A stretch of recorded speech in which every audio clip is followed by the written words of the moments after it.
in the middle of building this whole little city. It started out just as a few of these little buildings that you would sit around like everybody does on their table, and that's about it. Well, this one took on a different life. The 1930s and to the 1940s, I was born in that era, and all of my aunts and my uncles were really my great aunts and great uncles, and so I learned a great deal about this whole thing of what's going on, except that I didn't know a whole lot about Mansfield.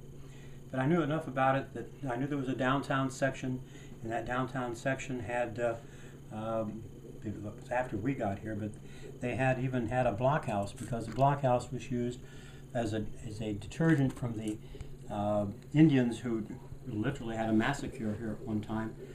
But then after that, that building is still there. In fact, it's in Bunkerhoff Park, and you can go up and see the thing, and they rebuilt it. And it's this is a pretty good simulation of what it was at that time. Clear up until the 1950s, it was used for everything from the jailhouse. It was the mayor's house. It was all kind of things. And for the thing, it was around there. Back in that time, a lot of people did inside perhaps the city had running water, but a lot of them lived out in the country didn't. And one of the things that all of them had to do, they had to have a little outhouse. And a lot of young people today don't know what an outhouse is. But I grew up, and most of my aunts and my uncles all had outhouses, and so we'd go to visit them, and I learned what an outhouse was all about.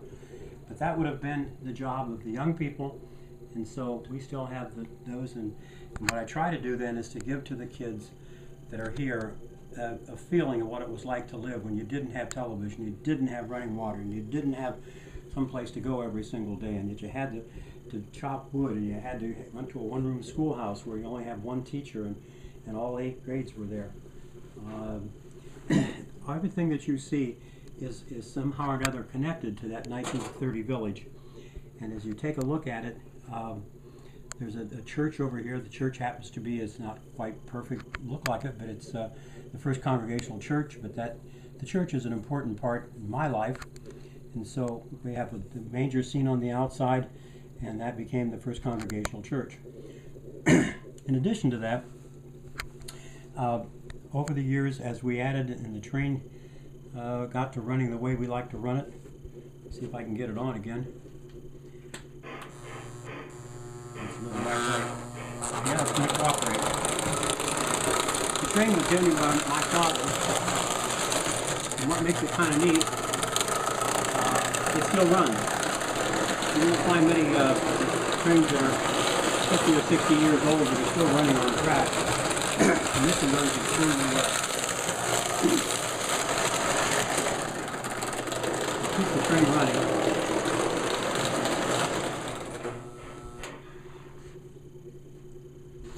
Over here on this first part of the second part of the village, the houses out here, in addition to painting the houses and making a whole Christmas scene, I started putting together.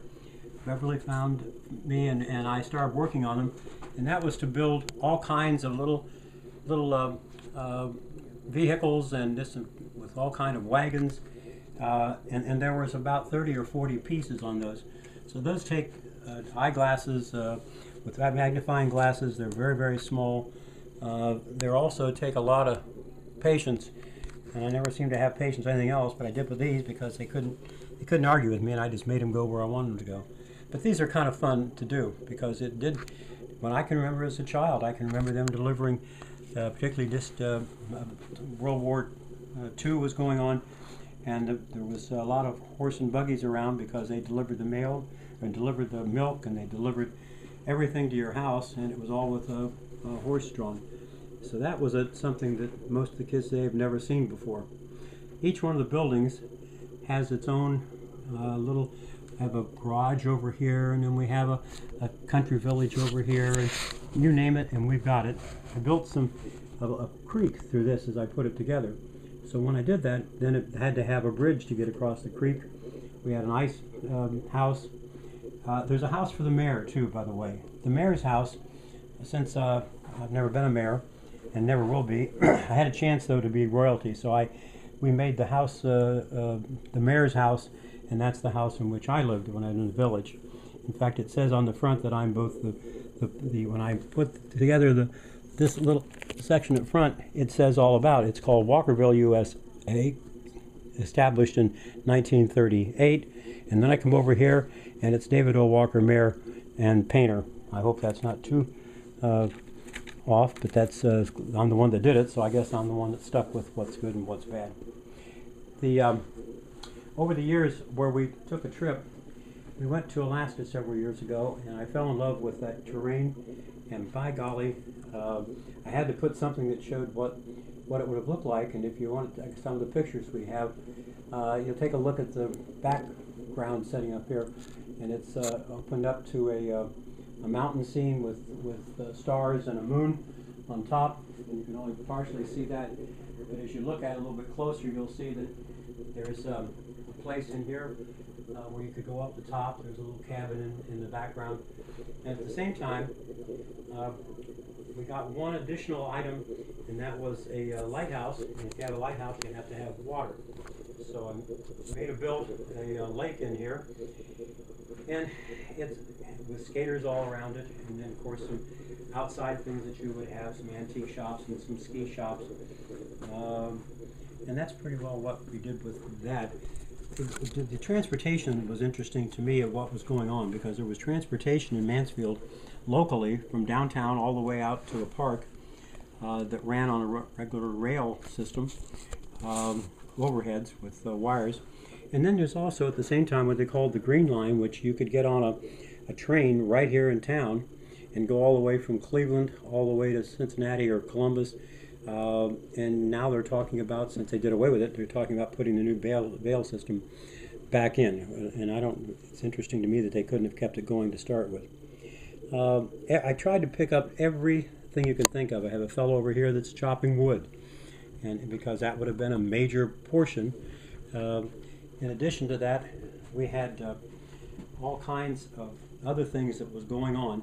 The train set, for example, has since it was done by a steam engine, you had to have water to go into the engine, and on top of it you had to have coal to keep it running, and a train station with all the things that would have been going on. So that was pretty important, because that gave the people on the outside, that's how we got the goods from Cleveland or Columbus or Cincinnati or God knows where, New York. Most everything that came in by rail. So rail was an important part of the growth of this whole city, and it's continued to be pretty important. In addition to that, we also tried to put it and made it interesting to the kids, because when we have the kids over and we give them a chance to look at things, and they have a quiz they have to go through and what they can find, and then it gives me a chance to discuss with them exactly what it was like to live in that era, in that early part of Ohio, and some things that they missed, and I'm sure they would not have liked to have missed. But I remember well going out to my aunts and uncles, and they still had a little outhouse, and the little outhouse was set aside. Along with it, there would have been a bucket that you would have had to have used for the winter time, and someone had to empty it out, and that's what the kids did. Going to school, we have things that we show the children. Obviously, they carried their lunch. They didn't have a cafeteria, and so they get all kind of new things that they never heard of before, including having to chop ice and set it aside, or have an iceman come to your house. So I said, it's a different world now than what it was back then. It was a little slower. I think we're better off medicine-wise. We're better off in a lot of ways. But I think we've lost some things from the family that we no longer have. Families are not tied like they were. There's not the usual go to church and then get up and go to lunch together and have a day of rest. And today it just becomes let's turn the television on and everybody goes their own way. And it's a shame, because that was part of Americana that made us different than other countries, is the fact that we do have a family system, and it's somewhat eroded to what it should be. Perhaps someday, hopefully this thing will be kept on, because my hope is that as you take a look at it here, it does show a slower way of living. And I'd sure like to see that pursued and preserved somehow or another, because it's an important part of who we are, what our family is. So thanks a lot for being here tonight, and hope you got something out of it. And if you have some questions, I'll be glad to take them now.